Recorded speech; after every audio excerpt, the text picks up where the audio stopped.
नवऱ्याची तक्रार होती की बायको संभोगाच्या वेळी त्याला साथ देत नाही. तिने सांगितलं की सर असं काय नाही आहे, प्रॉब्लेम आहे हे दारू पिऊन येतात, तंबाखू खाऊन येतात, त्यांच्या तोंडाचा वास येतो, घामाचा वास येतो, प्रायव्हेट पार्ट्स कधी स्वच्छ केलेले नसतात, तर मला किळस वाटतो. स्वच्छता फक्त आरोग्याची गोष्ट नाही आहे, ती जवळतीची पहिली पायरी आहे. तसंच तुमचं बेडरूम हे तुमच्या सेक्शुअल लाईफशी, लैंगिक आरोग्याशी डायरेक्ट निगडीत असतं. बेडरूमचं वातावरण किती सुंदर आहे त्याच्यावरती तुम्ही एक कपल म्हणून किती एकमेकांच्या जवळ येणार ते ठरलेलं असतं. जे प्युबिक एरियामध्ये लिंगाच्या आजूबाजूला, वृषणाच्या आजूबाजूला आलेल्या केसांचं काय, तर ही केस म्हणजेच अवघड केस आहे. पण स्वच्छता न केल्यामुळं त्रास होतो, अतिस्वच्छतेमुळे त्रास होतो. मग स्वच्छता राखावी, कशी राखावी, किती राखावी याच्याविषयी जाणून घेणं गरजेचं आहे.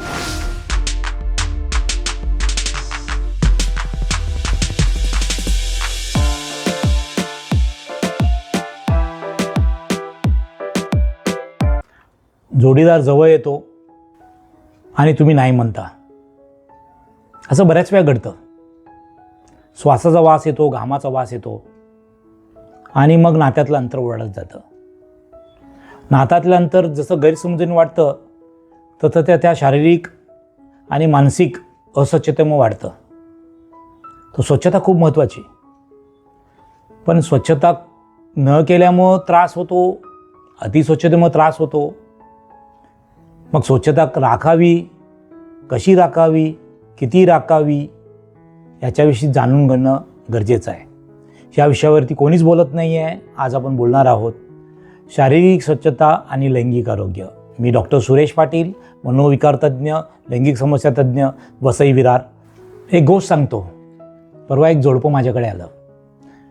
नवऱ्याची तक्रार होती की बायको संभोगाच्या वेळी त्याला साथ देत नाही आणि त्यांचे शरीर संबंध नीट बनत नाही. बायकोची बाजू जाणून घेणं गरजेचं होतं. काय वेळानंतर मी तिला विचारलं. तिने सांगितलं की सर असं काय नाही आहे, प्रॉब्लेम आहे हे दारू पिऊन येतात, तंबाखू खाऊन येतात, त्यांच्या तोंडाचा वास येतो, घामाचा वास येतो, प्रायव्हेट पार्ट्स कधी स्वच्छ केलेले नसतात, तर मला किळस वाटतो. तिचं असं म्हणणं होतं की माझं प्रेमाचा प्रॉब्लेम नाही आहे, माझं त्यांच्यावरती प्रेम आहे, पण समस्या स्वच्छतेची आहे, वासाची आहे, आरोग्याची आहे. स्वच्छता फक्त आरोग्याची गोष्ट नाही आहे, ती जवळतीची पहिली पायरी आहे. स्पर्श होण्याच्या आधी नाकानं येणारा वास आणि डोळ्यानं दिसणारं दृश्य हे पंचेंद्रियातले 2 पार्ट हे सेक्समध्ये तेवढेच महत्त्वाचे आहेत. जेव्हा तुम्ही शरीराने जवळ येण्याचा विचार करता तत्पूर्वी मन डोळ्याने आणि नाकाने जवळ आलेलं असतं. त्यामुळं शारीरिक स्वच्छता ही महत्त्वाची आहे. बऱ्याच वेळा तुम्ही बघितलं असेल, बऱ्याच पुरुषांना लिंगाच्या पुढच्या भागामध्ये संसर्ग झालेला असतो, बॅलनायटिस झालेला असतो, इन्फेक्शन झालेलं असतं. बऱ्याच वेळा स्त्रियांना मूत्रसंसर्ग झालेला असतो, लघवीच्या जागी जळजळ होणं किंवा लघवीच्या जागी आग होणं अशा समस्या असतात. हे जे संसर्ग होतात हे अस्वच्छतेमुळे होतात.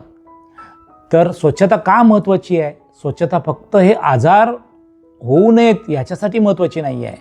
आजार न होता मनाची आणि शरीराची जवळीकता एकत्र व्हावी याच्यासाठी शारीरिक स्वच्छता खूप महत्त्वाची आहे. बेडरूम क्लायमेट म्हणजे काय? आम्ही पाऊस पाडू शकत नाही, पण जर तुम्ही घरच्या दरवाजा खिडक्या बंद केल्या तर आतलं वातावरण कुबट होतं, आतमध्ये एक दुर्गंधी पसरते, एक वास पसरतो, त्याच्यामुळे मन प्रसन्न होत नाही. तसंच तुमचं बेडरूम हे तुमच्या सेक्शुअल लाईफशी, लैंगिक आरोग्याशी डायरेक्ट निगडीत असतं. बेडरूमचं वातावरण किती सुंदर आहे त्याच्यावरती तुम्ही एक कपल म्हणून किती एकमेकांच्या जवळ येणार ते ठरलेलं असतं. जर बेडरूममध्ये स्वच्छ कपडे असतील, स्वच्छ चादर असेल, मौशीर उषा असतील, खिडक्यामधून वाऱ्याची झुळूक येत असेल, आतमध्ये चांगला सुवास असेल, तर त्या वातावरणामध्ये मन प्रफुल्लित होतं. आणि मन प्रफुल्लित झाल्यानंतर संबंधाची जी काही भावना आहे ती अजून चांगली जागृत होते आणि तो संबंध त्रासदायक न होता तो आनंददायक बनतो. पण कधीकधी बरेच पुरुष घाई करतात. तुला तयार व्हायला किती वेळ आहे असा डायरेक्ट प्रश्न विचारतात.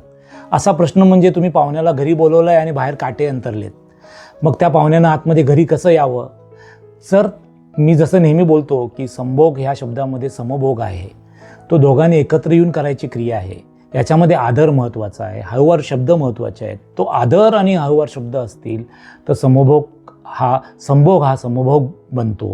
त्यासाठी बेडरूमचं क्लायमेट फक्त वातावरणाशी निर्मित नाही, म्हणजे फक्त स्वच्छतेशी नाही तर वातावरण निर्मितीशीही निगडीत आहे.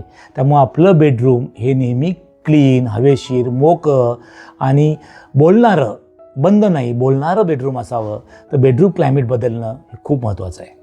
पुढच्या भागात आपण बघू जननेंद्रियांची स्वच्छता, म्हणजे आपल्या प्रायव्हेट पार्टची स्वच्छता कशी करावी. हे खास पुरुषांसाठी. पुरुषाच्या लिंगाचा जो पुढचा भाग असतो त्याला ग्लान्स पेनिस म्हणतात. बऱ्याच वेळा त्याच्यावरती चमडी असते, स्किन असते. त्याच्यामध्ये एक नैसर्गिक द्रव्य साचून जातो जो पांढऱ्या रंगाचा असतो, त्याला स्मेग्मा म्हणतात. आणि त्याचा एक दुर्गंधी असतो, त्याच्यामुळे संसर्ग व्हायची शक्यता असते आणि त्या ठिकाणी लालसरपणा येण्याची शक्यता असते. तर पुरुषाने लिंगाचा पुढचा भाग साफ करणं खूप महत्त्वाचं आहे. त्याच्यासाठी ज्यावेळी तुम्ही अंघोळ कराल त्यावेळी वरची चमडी मागे खेचून कोमट पाण्याने तो भाग धुवून घ्यावा. तो भाग जर कोमट पाण्याने चांगल्या रीतीने धुतला तो नेहमी साफ राहतो. जर तुम्ही साबण वापरणार असाल तर कुठलाही तीव्र प्रकारचा साबण वापरू नका. सौम्य प्रकारचा साबण वापरा. सुगंधी साबण वापरायची गरज नाही. कुठलेही आर्टिफिशियल केमिकल वापरायची गरज नाही. साधं कोमट पाणी त्याच्यासाठी सफिशियंट असतं. दुसरी महत्त्वाची जी गोष्ट आहे ती म्हणजे अंतर्वस्त्र. अंतर्वस्त्र म्हणजे अंडरगारमेंट. अंडरगारमेंट हे दररोजच्या दररोज बदलले पाहिजेत. ओले अंडरगारमेंट, ओली अंतर्वस्त्र नाही घातली पाहिजेत. सुती आणि सैल अंतर्वस्त्र सर्वात सुंदर. अंतर्वस्त्रे जर ओली घातलीत तर त्याच्यामुळे सगळ्यात होणारा प्रॉब्लेम असतो बुरशीचं इन्फेक्शन, म्हणजे फंगस इन्फेक्शन. बऱ्याच वेळा जांघांच्या मध्ये जे काळ्या रंगाचे डाग येतात किंवा त्या ठिकाणी बुरशीचं इन्फेक्शन होतं ते ओल्या अंतर्वस्त्रामुळे होतं. तर अंतर्वस्त्र ही नेहमी स्वच्छ धुतलेली, सैल, सुती आणि हलकी आणि मोकळी घातलेली जास्त चांगली. आता पुढचा मजेशीर प्रश्न विचारतात, केसांचं काय? जे प्युबिक एरियामध्ये लिंगाच्या आजूबाजूला, वृषणाच्या आजूबाजूला आलेल्या केसांचं काय? तर ही केस म्हणजेच अवघड केस आहे, कारण आजपर्यंत याच्यातलं कोणीच काय बोललं नाही, कोणीच काय लिहिलं नाही, कोणीच काय सांगितलं नाही. तर केस दिलेले निसर्गानेच आहेत. आणि निसर्गाने केस कशासाठी दिलेले आहेत? घामापासून संरक्षण व्हावं, त्या ठिकाणी घर्षणापासून संरक्षण व्हावं, संसर्गापासून संरक्षण व्हावं. त्यामुळे केस असणं वाईट नाही. बरं, केस कापावे का? हरकत नाही. पण ब्लेडने ते केस मुळापासून काढून टाकणं, जाहिरातीला बळी पडून वेगवेगळ्या क्रीम वापरून ते मुळासकट काढणं आणि केस नसणंच म्हणजे स्वच्छ, हा गैरसमज आहे. थोडे केस असतील तर तो प्रॉब्लेम नाही. जर मुळासकट ब्लेडने जर ते केस काढले तर बऱ्याच वेळा त्या केसच्या इथे इन्फेक्शन होऊन फोलिकुलायटिस होतो आणि लाल रंगाचे त्या ठिकाणी जखम झाल्यासारखं होतं. जे नवीन येणारे केस आहेत ते केस आतून टोचतात किंवा त्याचं देखील इन्फेक्शन होण्याची शक्यता असते. थोडे केस जर तुम्ही ट्रिम करत असाल, थोडे केस ठेवत असाल तर तो प्रॉब्लेम किंवा समस्या म्हणता येत नाही. पण केस असणं, केस पूर्णच नसणं, पूर्ण साफ असणं हीच स्वच्छता, हा फक्त जाहिरातीने, काही क्रीमने, काही लोकांनी केलेला प्रोपगंडा आहे. हे खरं सत्य नाही. आता स्त्रियांसाठी थोडक्यात, स्त्रियांच्या बाबतीत खूप सारा गैरसमज आहे. स्त्रियांचा लैंगिक अवयव म्हणजे योनी, म्हणजे हुलवा, ज्याला बाहेरचा भाग म्हणतात. तो बाहेरचा भाग कोमट पाण्याने स्वच्छ धुवून घ्यावा. तो स्वच्छ धुवून घेतला की त्या ठिकाणची निगा राखली जाते. पण बऱ्याच वेळा काय होतं, सुगंधी स्प्रे येतात, काही वॉश येतात, काही सोल्युशन येतात. यातून बऱ्याच स्त्रिया योनीमार्ग आतून साफ करून घेतात. योनीमार्ग आतून साफ करणं हे पूर्णतः चुकीचं आहे. अनेक रोगांना आमंत्रण देण्यासारखं आहे. योनीच्या आतमधला जो pH हा नैसर्गिक राखला जातो. स्त्रीचा योनीमार्ग स्वतःची काळजी स्वतः घेतो. त्याच्यामुळे त्या ठिकाणी कुठलाही स्प्रे, औषधं, साबणं, सुगंधी लोशन लावायची काहीही गरज नाही. दुसरी महत्त्वाची गोष्ट की पाळीच्या वेळी पॅड व्यवस्थित बदलणं गरजेचं आहे. जर 4 ते 6 तासांनी पॅड बदलून त्या ठिकाणची योग्य निगा पाळीच्या काळात राखली पाहिजे. अजून एक थोडासा एक ऑब्झर्वेशनल पार्ट मी सांगणार आहे, जो आम्ही बघितलेला आहे. ज्यावेळी आपण स्वच्छाला जातो त्याच्यावेळी आपण ज्यावेळी आपला प्रायव्हेट पार्ट धुतो त्यावेळी तो पुढून मागे धोहावा. पुढून मागे धोहावा मतलब क्या? बऱ्याच वेळा आपण मागून पुढे जोतो त्यावेळी आपल्या गृहद्वारातनं जे काही आपले बॅक्टेरिया असतात ते आपल्या योनिमार्गाला संसर्ग करू शकतात. त्याच्यामुळे स्वच्छानंतर पुढून मागे भाग साफ करून घेणे किंवा पुसून घेणे ही पद्धत बऱ्याच युरिनरी ट्रॅक इन्फेक्शन म्हणजे लघवीच्या इन्फेक्शनना रोखण्यासाठी मदत करू शकते, खास करून स्त्रियांच्या बाबतीत.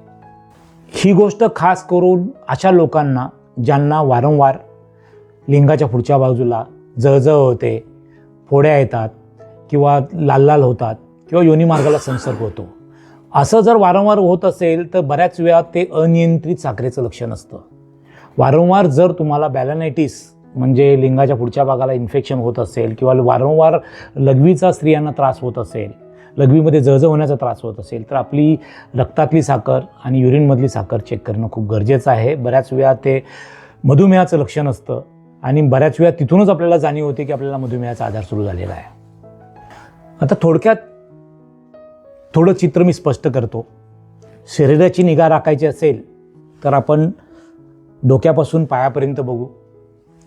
छान कापलेले केस, त्याच्याबरोबर तोंडाची निगा, दररोज दिवसातून 2 वेळा ब्रश करणं, माउथ वॉश करून माउथ फ्रेशनर करून तोंड नेहमी स्वच्छ ठेवणं, दाढ आणि दाताचे काही संसर्ग असेल तर दंत व्यावसायिक डॉक्टरांना दाखवून त्याची ट्रीटमेंट करून घेणं,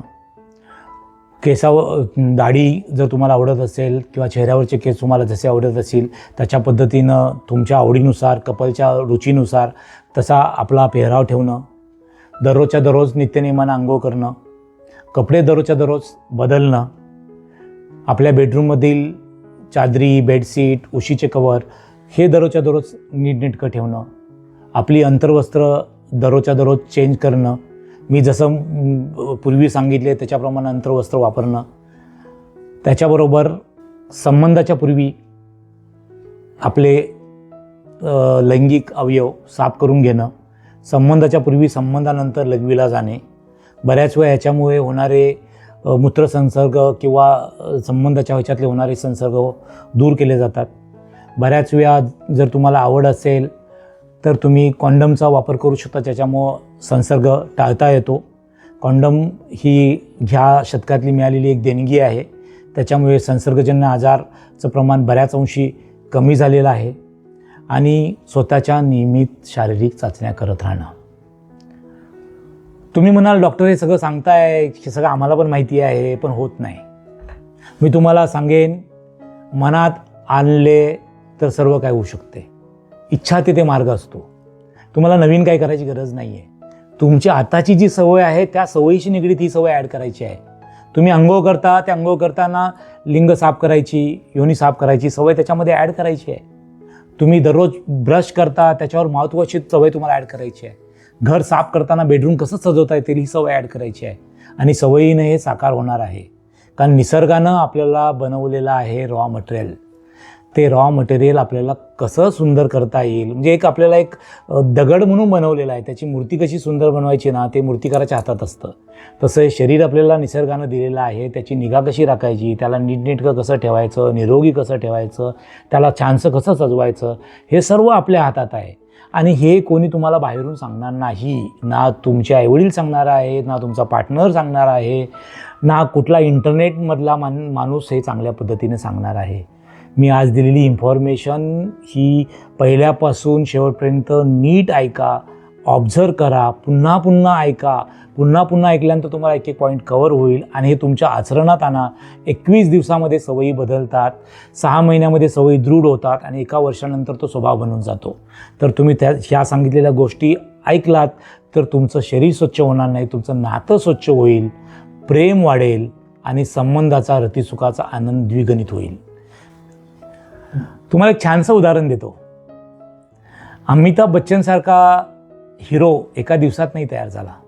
तो कुठल्याही भूमिकेमध्ये जाण्याच्या आधी काय करतो, तो स्वतःला तसं मेंटली प्रिपेअर करतो की मला ह्या भूमिकेमध्ये जायचं आहे. त्याच्याप्रमाणे मेकअप करतो, त्याच्याप्रमाणे संवादाची शैली तयार करतो, त्या रोलमध्ये तो अनुभव घेतो. तर शारीरिक स्वच्छता किंवा बेडरूमचं क्लायमेट हे फक्त तुम्हाला आनंद देणार नाही, एक तुमची हनीमूनची स्टोरी तयार केली जाणार आहे आणि प्रणयाची सुरुवात होणार आहे याची सूचना देणार आहे. तुमच्या बेडरूमच्या वातावरणावरून तुमच्या साथीदाराला कळणार आहे की याचा आज मूड कसा आहे. तेव्हा जर तुम्हाला त्याचा आनंद घ्यायचा असेल, सुखाचा आनंद घ्यायचा असेल, चांगले शरीर संबंध बनवायचे वाटतील, पती पत्नीनं नातं घट्ट बनवायचं वाटत असेल आणि हनीमून फक्त एक दिवसाचं न होता तो मरेसपर्यंत जोपर्यंत एकत्र राहतोपर्यंत तो प्रत्येक दिवस मधुचंद्राचा व्हावा असं वाटत असेल, तर स्वतःला बदला. दररोज स्वच्छता राखा, कामापुरती स्वच्छता नको राखू, ती सवयीमध्ये येऊ द्या. आणि मी नेहमी बोलतो की संसार हा 2 चाकाचं गाडी आहे, एकानं चालून चालणार नाही. जर तुम्ही दोघांनी एकत्र मेहनत केली तर ती सवय स्वभावामध्ये बदल व्हायला लवकर मदत करेल. तर हे मनापासून घ्या. उद्यापासून मला वाटतं की तुमच्या बेडरूमचं वातावरण बदलेल आणि बेडरूमच्या वेगवेगळ्या स्टोरी तुम्ही एकमेकांना सांगत राहाल. धन्यवाद.